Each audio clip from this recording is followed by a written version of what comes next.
যারা মাছ বা মাংসের থেকে নিরামিষ বেশি পছন্দ করো তারা কিন্তু অবশ্যই পনিরটা ট্রাই করতে পারো। এতে কিন্তু অনেক পরিমাণে প্রোটিন পাওয়া যায়। তো চলো রেসিপিটা শুরু করা যাক। তো প্রথমেই একটা বাটিতে নিয়ে নিয়েছি কিছু আমন্ড বাদাম। এটাকে গরম জলে কিছুক্ষণ ভিজিয়ে রাখবো, তাতে করে খোসাটা তাড়াতাড়ি উঠে যাবে। এরপর নিয়ে নিচ্ছি কিছুটা পনির। এগুলোকে একটু বড় সাইজের কিউব করে কেটে নিচ্ছি। পনিরটা কিউব করে কেটে নেওয়ার পরে সাইডের যে বাড়তি অংশগুলো থাকছে সেগুলো কিন্তু আমাদের কাজে লাগবে। তো পনিরটাকে বড় করে কেটে নিয়ে মাঝখান থেকে আরেকবার পাতলা করে কেটে নিচ্ছি। এরপর যে বাড়তি অংশের পনিরগুলো ছিল সেগুলোকে হাতের সাহায্যে ম্যাশ করে নিচ্ছি। আর এর ভিতর দিয়ে দিচ্ছি কুচিয়ে রাখা আদা, কাঁচা লঙ্কা কুচি, আর দিয়ে দিচ্ছি খুবই মিহি করে কুচানো কিশমিশ আর ভিজিয়ে রাখা আমন্ড বাদামগুলো। এরপর স্বাদ অনুযায়ী লবণ দিয়ে মেখে নিচ্ছি। যদি এখানে এগুলোকে খুব বেশি ড্রাই মনে হয় তাহলে 2 চামচ ঘি দিয়ে দিতে পারো। আমার কাছেও একটু ড্রাই মনে হয়েছে, তার জন্য আমি 1 চামচ ঘি দিয়ে দিচ্ছি।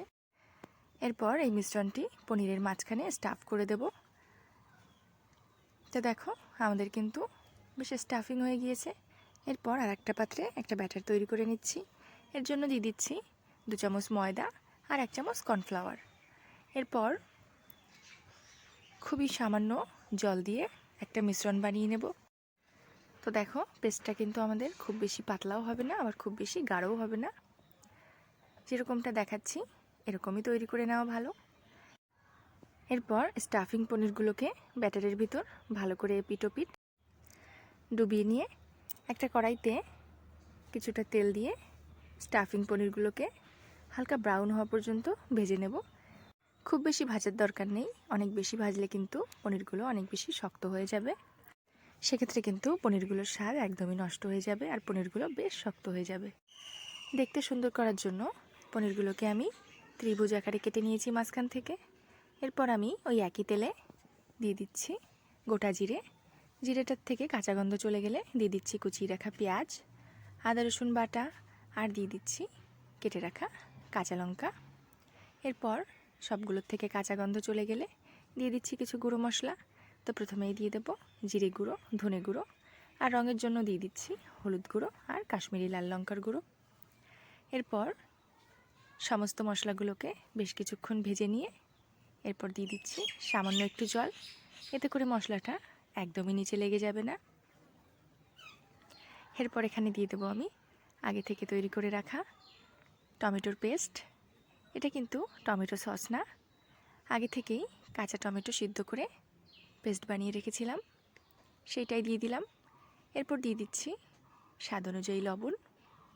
এরপর মশলাগুলোকে বেশ কিছুক্ষণ কষিয়ে নিয়ে তারপর দিয়ে দিচ্ছি এতে সামান্য জল। এখানে খুব বেশি জল আমি ব্যবহার করছি না, গ্রেভিটা একটু ড্রাই রাখারই চেষ্টা করছি।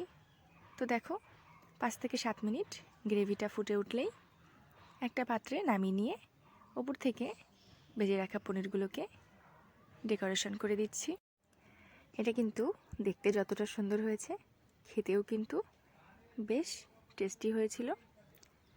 তো রেসিপিটি ভালো লাগলে একবার হলেও অবশ্যই ট্রাই করো। তাহলে আজকের ভিডিওটা এখানেই শেষ করছি। সবাই ভালো থেকো, সুস্থ থেকো, সাবধানে থেকো। দেখা হচ্ছে পরে নতুন একটি ভিডিওতে।